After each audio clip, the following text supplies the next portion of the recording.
Let me ask you a question. Have you ever felt like you're in a meeting and the people are nodding at each other politely and they're happy and smiling, but then there is zero progress at all, like zero.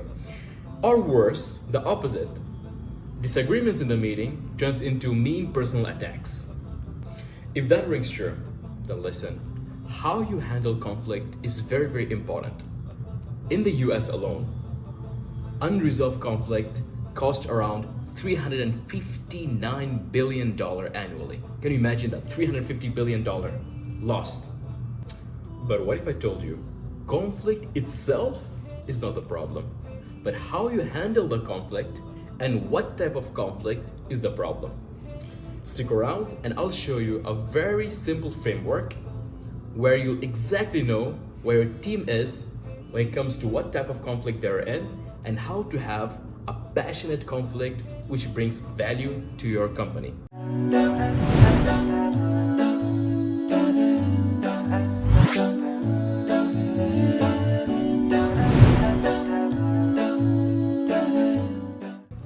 Welcome to Lab of Leaders, where we translate complex science and research into practical tools for today's leaders and managers. Today, we're diving into a deep topic which is very, very important, and that is conflict. Now, it's very, very easy to think that all conflicts are bad, but that's actually a myth. Do you know why? Because there are some types of conflict which will destroy your team completely and bring zero value and waste your money, waste your time, waste your energy, unproductive. And there are different certain type of conflict which will actually create value to your organization.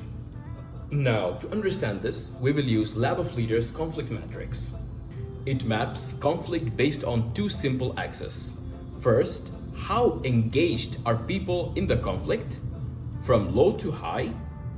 And second, is the nature of conflict constructive or destructive? Now, understanding where your team is right now in which quadrant is the first step of improvement.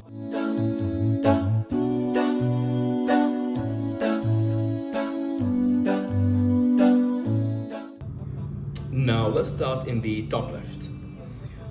Artificial harmony. This is where engagement is extremely low and it looks constructive on the surface, but it's really about avoiding conflict altogether. Think like forced smiles, nodding heads, walking on eggshells. Issues are swept under the rug because people fear confrontation. The result? Bad decisions get made because no one challenged them. Great ideas die because no one speaks up. It feels peaceful, but it's the piece of graveyard for innovation. Now, from my experience, I sat in a lot of meetings where it happened to me personally, where I know things are going bad, but I just sat like this and I did not talk about it, and I just smiled and I did not raise my opinion, I did not raise my concerns, and that is a breeding ground for artificial harmony. Now, think about yourself. Have you sat in a meeting where you disagreed internally, but you kept quiet? You didn't talk about it, you just nod your head, you smiled at people, and you just let it go, but you did not raise your voice. Now that is a breeding ground for artificial harmony.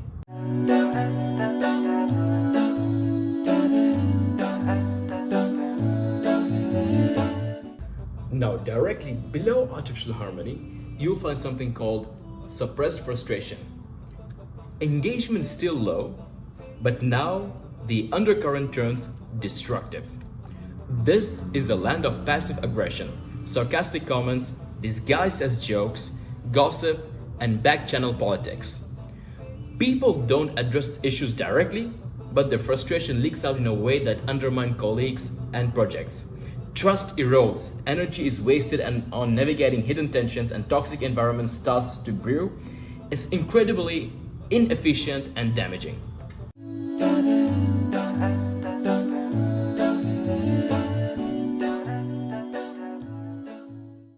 Now, let's move on to high engagement, but let's keep it destructive. Now, this is called hostile conflict. Here, people are engaged, but it's driven by ego, personal attacks, and manipulation, and the desire to win rather than finding the best solution. Think like shouting matches, finger pointing, digging in heels. It's emotionally draining, destroys relationships, and paralyzes decision making. Any potentially good ideas are lost in the crossfire. Now, this is the type of conflict most of us fear about because it's very, very high engaged and destructive. So most of us fear about this conflict.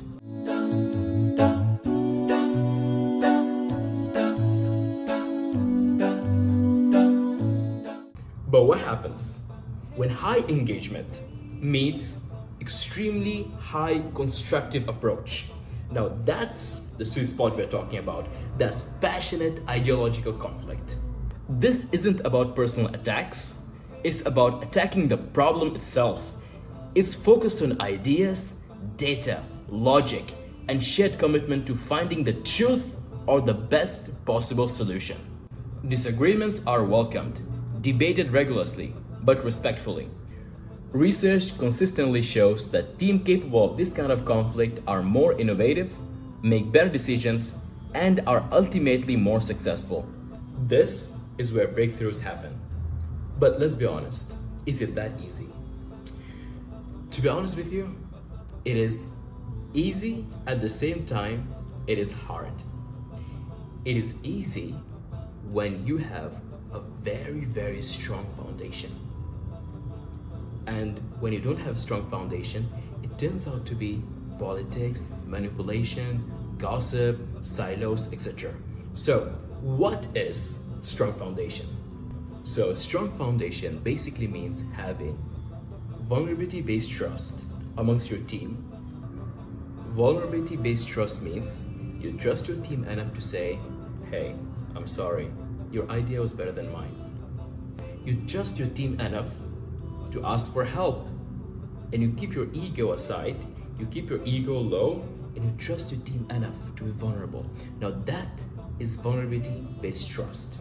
And what is psychological safety? It's basically you're confident enough to raise your opinions, your concern in front of your team, that you trust them enough. That's psychological safety. So when you have a strong foundation, which means vulnerability-based trust plus psychological safety, then only you can have a very passionate ideological conflict, which is not driven by egos, politics, or other stuff.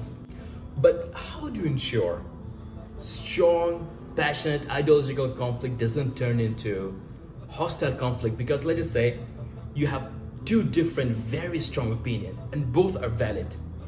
In that case, we have something called disagree and commit.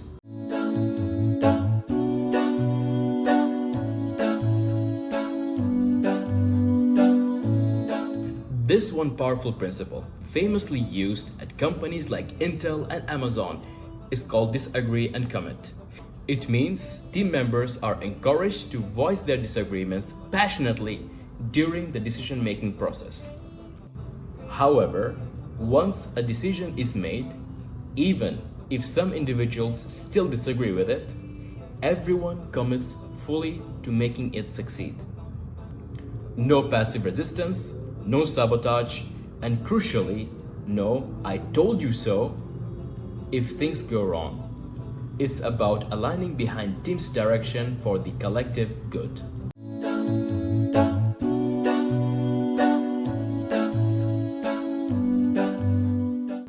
Now, let's recap what we have talked about. Artificial harmony, which is all about avoiding the conflict itself. Suppressed frustration is basically passive aggression. Hostile conflict is basically mean personal attack. But our goal right here is to have a passionate ideological conflict, which is a healthy debate on ideas, seeking the truth and the best solution possible. Understanding this distinct type of conflict is vital. Don't fear disagreement, fear unproductive disagreement. By fostering an environment where vulnerability-based trust and psychological safety are met, and focusing on ideas and truth, not egos, you can harness the power of constructive conflict. It means team members are encouraged to voice out their opinion passionately to find the best solution for the team and the whole organization. Thanks for watching, everyone, and let's build a better workplace and environment together. Thank you, everyone.